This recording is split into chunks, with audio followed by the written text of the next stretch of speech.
নমস্কাৰ পিয়ানিজৰ প্ৰতিজন দৰ্শকক স্বাগতম জনাই প্ৰথমটো খবৰৰ সৈতে ষ্টুডিঅ'ত নানা শইকীয়া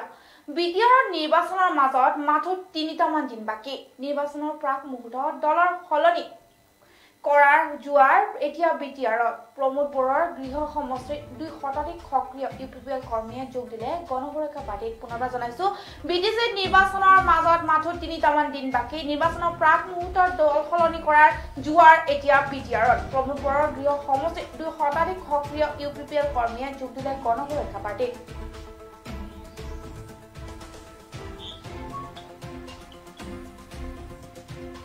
বিটিচিত নিৰ্বাচনৰ মাজত মাত্ৰ ৩টামান দিন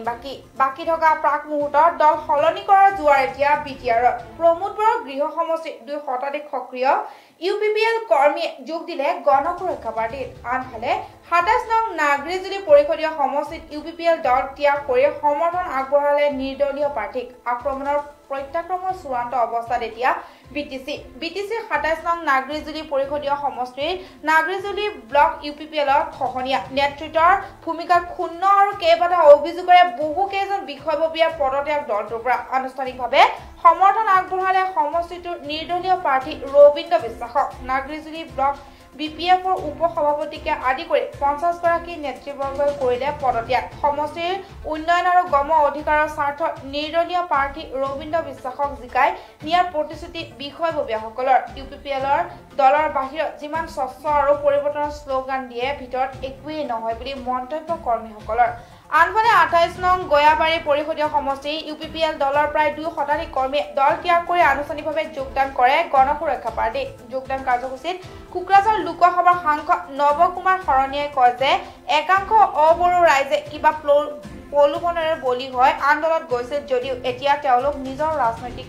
ভৱিষ্যতৰ সুৰক্ষা বুজি উঠিছে সেয়ে জিএছপি দললৈ ঢাপলি মেলিছে লগতে সাংসদগৰাকীয়ে ইউপিপিএল দলক উগ্ৰ জাতীয়তাবাদী দল হিচাপে আখ্যা দিয়ে আৰু ২৮ নং গয়াবাৰী পৰিষদীয় সমষ্টিত জিএছপি দলে জয়ী হোৱাৰ লগতে বিটিচি গণসুৰক্ষা পাৰ্টিৰ পৰিষদ হোৱাটো নিশ্চিত বুলি দাবী কৰে সাংসদগৰাকীয়ে সাংবাদিকৰ হোৱাৰ এক সাক্ষাৎকাৰত কেতবোৰ বিস্ফোৰক মন্তব্য প্ৰকাশ কৰে মন্তব্যখিনি মই আপোনালোকক শুনাই ল'বলৈ চেষ্টা কৰিছোঁ আজি আমি ৰবীন্দ্ৰ বালাক নিৰ্দলীয় প্ৰাৰ্থী তেখেতক আমি সমৰ্থন দিবলৈ ওলাইছোঁ কাৰণ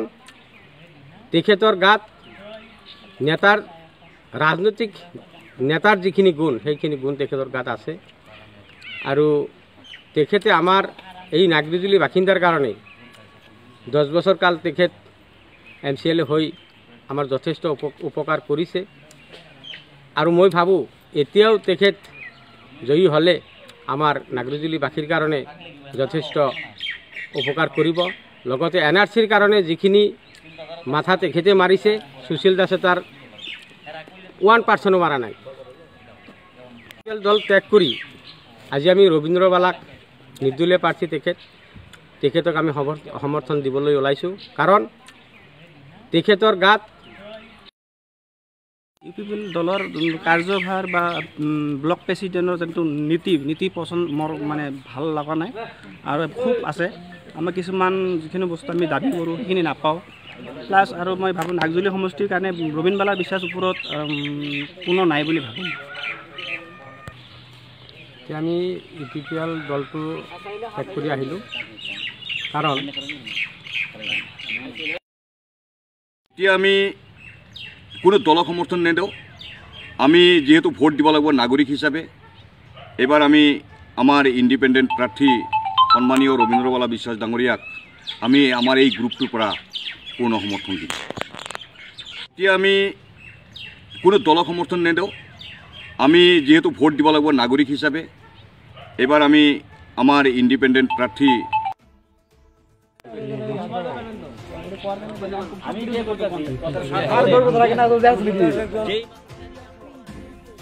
ৰাজনৈতিক প্ৰেক্ষাপটৰ খবৰৰ সৈতে ষ্টুডিঅ'ৰ পৰা মই বিদায় লৈছোঁ চাৰিকো প্ৰতিটো মুহূৰ্তৰ খবৰৰ বাবে পিয়াই নিউজ ধন্যবাদ